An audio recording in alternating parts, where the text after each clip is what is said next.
Grace Bennett is a high school student from Texas who has been working hard to save money for a trip to Paris after graduation. She works as a waitress with her best friend, Emma Turkins, and they have both been saving for this trip for 4 years.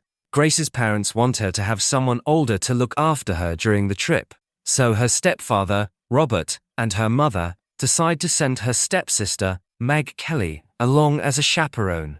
They hope this trip will help Grace and Meg become closer, as the two girls don't get along. To make things easier, Robert upgrades everyone's airline tickets so they can travel more comfortably. He hopes this will make both girls agree to the plan. However, Meg is not happy about being forced to go. She didn't agree to look after Grace and thinks it's unfair. She hasn't done much with her life since her own mother passed away, and Robert believes this trip could help her heal and start living again. Paris was her mother's favorite city, and Robert thinks going there might bring back good memories for Meg. Grace, on the other hand, is upset that Meg is coming. She feels that Meg always tries to outshine her and make her feel small. Grace believes Meg enjoys embarrassing her in public and showing off. Meg also doesn't like Grace's best friend, Emma. She thinks Emma is simple and lacks class, which only makes things worse between the two stepsisters.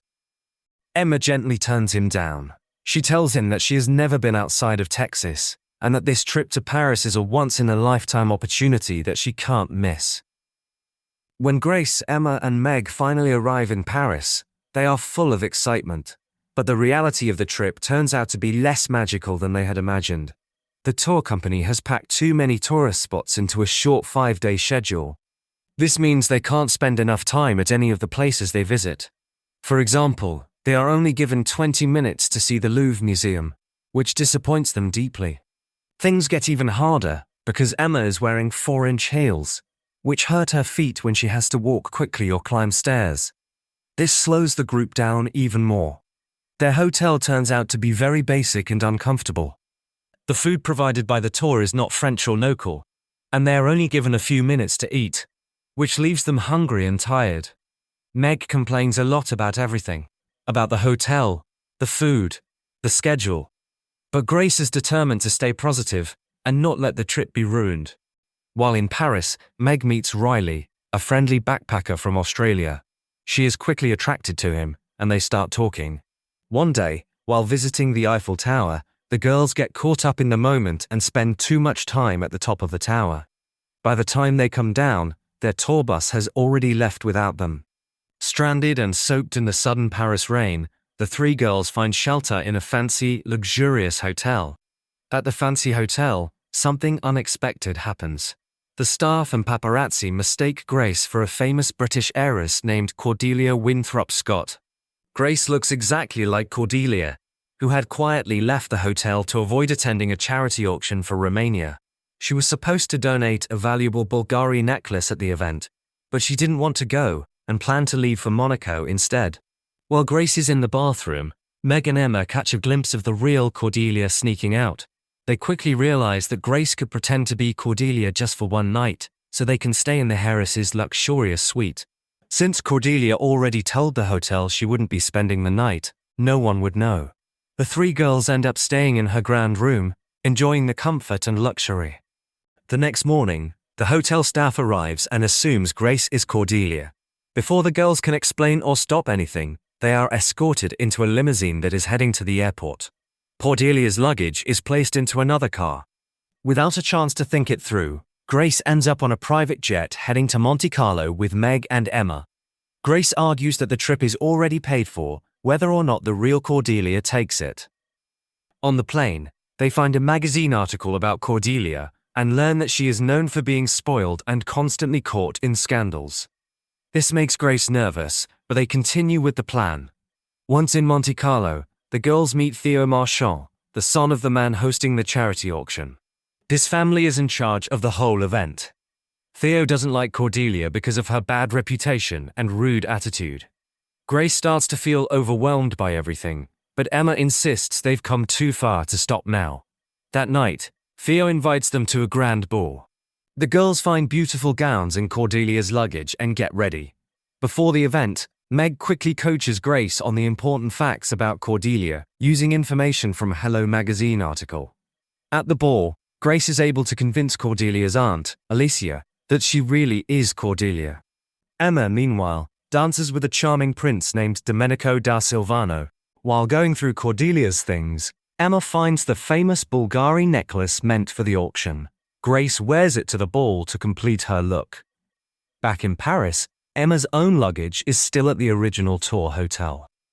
When Owen calls her, the hotel staff, who don't speak English, pick up and can't explain where she is. Worried, Owen decides to fly to Paris himself to find her. Theo tells Cordelia that the Bulgari necklace she's wearing, meant for donation at the auction, will help raise enough money to build 20 schools. Grace is stunned by how important the necklace actually is. Meanwhile, Meg realizes that Aunt Alicia completely believes Grace is really Cordelia, and the plan is working. For now. The next day, on the beach, things take a bad turn. Meg and Emma get into a huge argument. Meg lashes out, and Emma fires back, saying that Meg never thought she was good enough, and just wants everyone around her to be as miserable as she is.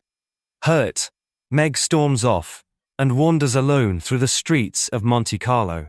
While walking, she unexpectedly runs into Riley, the Australian backpacker she had briefly met in Paris. Riley and Meg start talking and discover they have a lot in common. He opens up about how he used to be a rugby player, but had a terrible fall that left him paralyzed for a year. Through determination and hard work, he recovered. Now he lives each day to the fullest, not wanting to waste a single moment of life. His story inspires Meg, and the two enjoy their time together before Riley leaves for Italy. Meanwhile, Theo takes Grace to a polo match. When Grace tries a play, it becomes clear she has no idea what she's doing. Alicia, watching closely, finally puts the pieces together and discovers the truth. Grace is not her niece Cordelia. But Alicia jumps to her own conclusion. She believes the real Cordelia hired a lookalike so she could skip the charity events and go off partying. Alicia is furious, but doesn't want a scandal that could hurt the auction. She threatens Grace. Either she finishes pretending to be Cordelia until the auction is over, or she'll be arrested. Theo, unaware of the full truth, starts to fall for Grace because of how kind, down-to-earth, and genuine she seems, so different from the Cordelia he thought he knew. At the same time, Emma gets invited to a party on a fancy yacht by Prince Domenico. She borrows the Bulgari necklace for a short time, but then hands it to Meg for safekeeping. Meg, while sightseeing with Riley, stores the necklace in his backpack without thinking much about it. At the yacht party, Emma is excited at first, but her mood changes when she sees how rude and arrogant the prince is toward the servants. She realizes this isn't the kind of life she wants, and decides to leave, walking away from the prince and the party. Cordelia finally arrives in Monte Carlo, and so does Owen. He had seen a newspaper photo of Grace, Meg, and Emma posing together at a charity event, and it led him straight there. Owen is still in love with Emma and hopes they can make things right. As soon as Cordelia steps into the scene, confusion breaks out. Owen mistakes her for Grace and runs up to her, exposing the fact that Grace has been impersonating her. Cordelia is shocked and furious when she realizes someone has been using her name.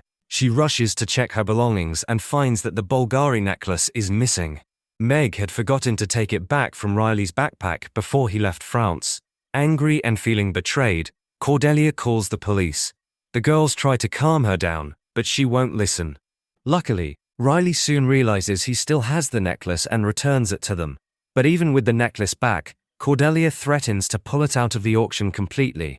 Panicking, the girls tie Cordelia up so Grace can continue pretending to be her until the auction is over. It's the only way to make sure the necklace is donated and the schools get funded. However, Cordelia eventually escapes and storms into the auction, revealing Grace's impersonation in front of everyone. She demands Grace be arrested. But before the police can act, Grace stands up and makes a heartfelt public confession, explaining everything honestly and humbly. Her words move the audience, and Alicia, touched by Grace's courage and sincerity, decides to protect her. She bids an astonishing €6 million for the necklace herself, saving Grace from arrest and ensuring the money goes to the charity. After everything settles, each of the girls finds their own path. Meg decides to join Riley on his journey around the world, inspired by his way of living fully and fearlessly. Owen and Emma return to Texas and move in together to start a new chapter in their lives. Grace reconnects with Theo Marchand at the Romanian charity, and the two begin a genuine relationship based on honesty and trust. Thank you so much for watching this video. Don't forget to like, share and subscribe to our channel.